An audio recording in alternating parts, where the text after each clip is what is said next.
जय श्री कृष्णा। राधे राधे दोस्तों, आप सभी का दिन शुभ और मंगलमय हो। आप सभी को एकादशी की हार्दिक शुभकामनाएं। आप सभी पर भगवान विष्णु की कृपा सदैव बनी रहे। आज की वीडियो में हम जानेंगे कि माघ मास के शुक्ल पक्ष की एकादशी कब है, एकादशी का पूजन का शुभ मुहूर्त क्या रहेगा, व्रत के पारण का शुभ मुहूर्त क्या रहेगा, एकादशी तिथि कब से प्रारंभ हो रही है और कब समाप्त हो रही है, एकादशी की पूजा विधि क्या रहेगी। तो आप सभी लोग जुड़े रहिएगा, वीडियो को पूरा जरूर देखिएगा। तो एकादशी के दिन भगवान विष्णु जी के साथ मां लक्ष्मी जी का पूरे विधि विधान से पूजा की जाती है।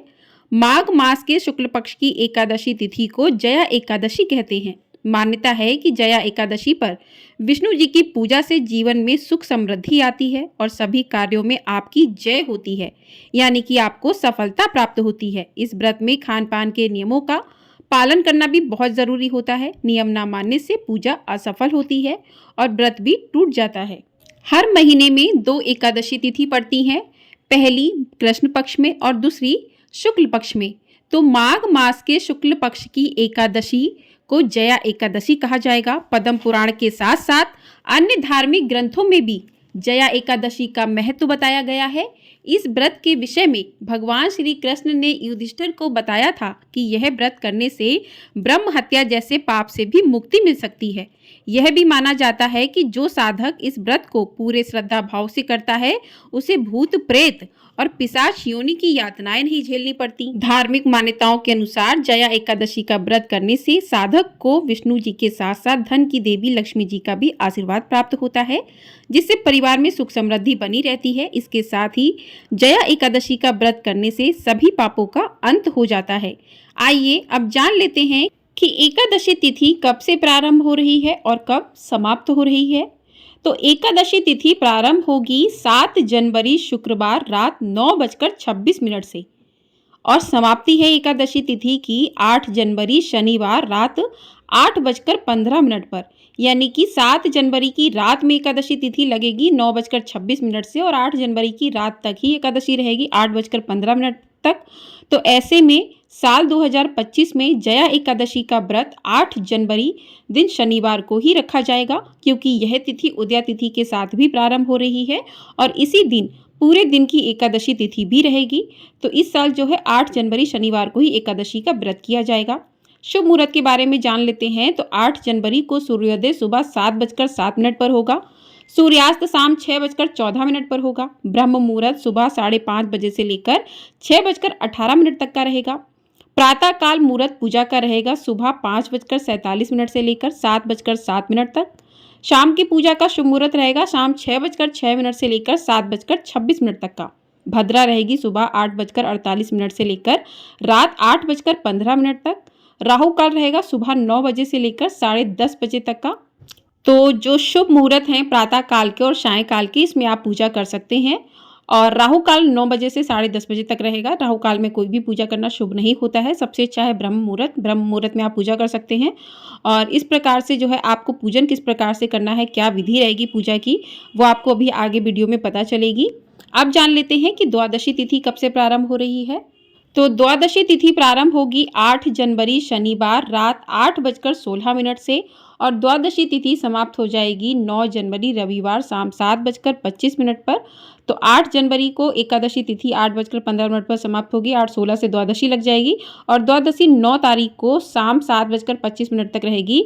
तो ऐसे में व्रत का पारण आपको कब करना है, तो पारण का शुभ मुहूर्त रहेगा 9 जनवरी रविवार सुबह 7:07 से लेकर 8:55 तक का रहेगा। तो सुबह 7:07 से 8:55 का लगभग 2 घंटे का शुभ मुहूर्त रहेगा व्रत के पारण का।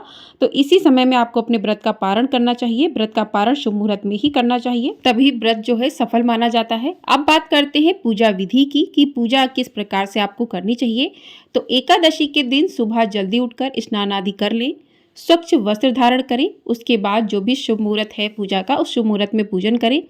पहले आप अपने मंदिर की साफ सफाई कर लें और भगवान के सामने 1 लोटा जल लेकर हाथ में थोड़े से पुष्प लेकर आप जो है एकादशी के व्रत का जो है संकल्प लें, क्योंकि कोई भी व्रत बिना संकल्प के अधूरा माना जाता है। तो संकल्प पहले ले लें और आप जो है अपनी पूजा जिस प्रकार से मंदिर में करते हैं कर लें। उसके बाद जो भी शुभ मुहूर्त है एकादशी का व्रत का, उस शुभ मुहूर्त में आप एक लकड़ी की चौकी लें, चौकी पर गंगा जल डालकर उसको शुद्ध कर लें और उस पर एक पीले रंग का वस्त्र बिछाएं या लाल रंग का वस्त्र बिछाएं। उस पर भगवान विष्णु, माँ लक्ष्मी की प्रतिमा को स्थापित करें। भगवान गणेश की प्रतिमा को स्थापित करें, क्योंकि भगवान गणेश के बिना कोई भी पूजन अधूरा रहता है।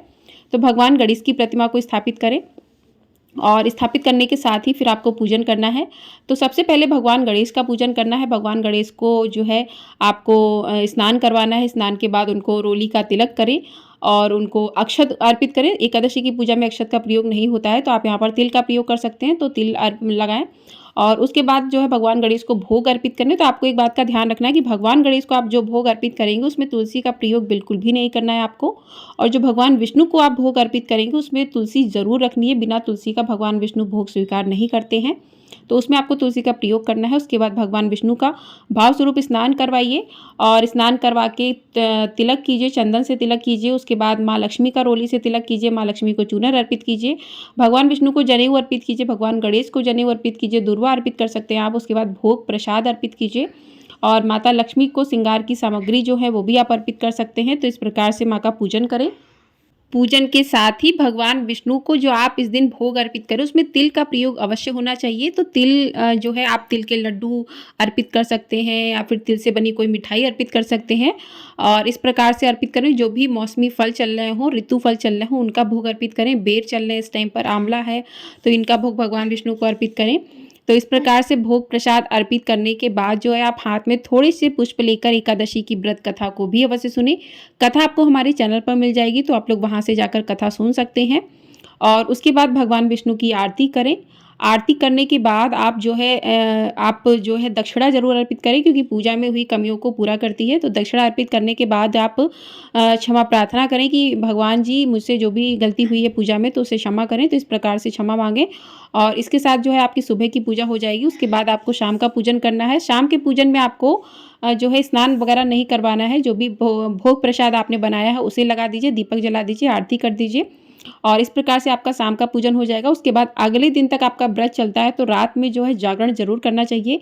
कोई नहीं आपके आसपास तो आप 5 भजन माँ विष्णु भगवान के जरूर गाएं, क्योंकि एकादशी के व्रत में रात्रि जागरण का विशेष महत्व माना जाता है। उसके बाद आप अगले दिन सुबह जल्दी उठकर स्नान आदि कर लें। जो आपने चौकी लगाई है वहीं पर आपको पूजन करना है।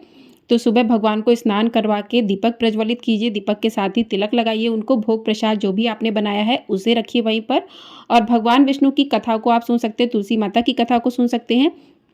कथा सुनने के साथ ही पूजन करें, भोग प्रसाद लगाएं। उसके बाद सबसे पहले आपको ब्राह्मणों को दान देना है। आपके पास कोई ब्राह्मण है तो उनको जाकर आप दान दे आइए, सबसे ज़्यादा अच्छा है। कोई ब्राह्मण घर पर आ जाते तो उनको भोजन करवा दीजिए, दान दे दीजिए।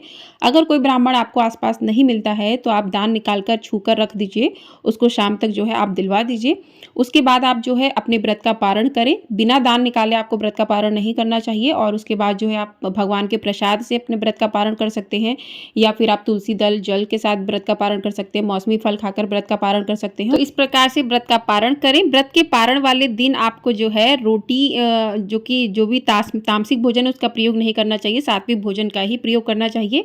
अब आपको बता दें कि एकादशी के व्रत में आपको क्या खाना चाहिए और क्या नहीं खाना चाहिए। तो एकादशी के व्रत में आपको शकरकंद, कूटू के आटे से बनी रोटियां, पराठे, पूड़ी आप खा सकते हैं, दूध, दही, फल खा सकते हैं और भगवान विष्णु को पंचामृत का भोग लगाएं तो फिर उसी प्रसाद को आप ग्रहण भी कर सकते हैं। इस व्रत में बाहर से बनी हुई मिठाइयों का प्रयोग नहीं करना चाहिए, क्योंकि बाहर की चीज़ों में पता नहीं कितनी शुद्धता होती है, नहीं होती है। तो आप जो है बाहर की चीज़ों को इस दिन ना खाएं तो ज़्यादा अच्छा रहेगा। अब बात करते हैं कि इस व्रत में आपको क्या नहीं खाना चाहिए। तो अनाज और नमक एकादशी के व्रत में नहीं खाया जाता है, चावल भी नहीं खाए जाते हैं, लहसुन, प्याज, मसूर की दाल, बैगन, इन सभी चीज़ों को जो है एकादशी के दिन नहीं खाना चाहिए। इस दिन इन चीज़ों को खाने से बचें और ऐसा करने से आपको भगवान श्री हरि विष्णु की कृपा भी प्राप्त होती है। तो इन चीज़ों को आपको इस दिन नहीं खाना चाहिए। और एकादशी के व्रत में जो है चावल का प्रयोग नहीं किया जाता है, लेकिन जिस दिन पारण किया जाता है उस दिन चावल का प्रयोग ज़रूर करना चाहिए, क्योंकि एकादशी के दिन चावल नहीं खाते हैं लेकिन द्वादशी के दिन चावलों का ज़रूर सेवन करना चाहिए। तो इस प्रकार से आपका एकादशी का व्रत जो है पूरी तरीके से सफल होता है। एकादशी के व्रत के नियमों का बहुत अधिक महत्व है, क्योंकि एकादशी के नियमों को आपने सही से अगर नहीं किया है तो आपका व्रत पूरा नहीं माना जाता है। व्रत का पारण आपको पूरे सही नियम से ही करना चाहिए। अगर आपके व्रत का पारण सही नियम से नहीं होता है तो आपको व्रत का पूरा फल प्राप्त नहीं होता है। तो इन नियमों का ज़रूर से ध्यान रखें और दशमी तिथि से ही आपको नियमों का पालन करना है। दशमी तिथि से ही आपको लहसुन प्याज का सेवन नहीं करना है। आपको जो है शनिवार को एकादशी है तो आपको शुक्रवार को ही बाल धो लेने चाहिए और शनिवार को आपका व्रत है, रविवार को आपको पारण करना है। तो इस प्रकार से एकादशी की संपूर्ण जानकारी आपको इसकी वीडियो में मिल गई होगी। वीडियो आप लोगों को पसंद आई है, वीडियो को लाइक कर दीजिएगा, शेयर कर दीजिएगा। चैनल पर नए हैं तो चैनल को सब्सक्राइब भी कर दीजिएगा। आपको हमारे चैनल पर एकादशी की कथा भी सुनाई जाएगी। तो वीडियो पसंद आई हो वीडियो के कमेंट बॉक्स में जय श्री कृष्ण राधे राधे ज़रूर लिखिएगा। जय श्री कृष्ण।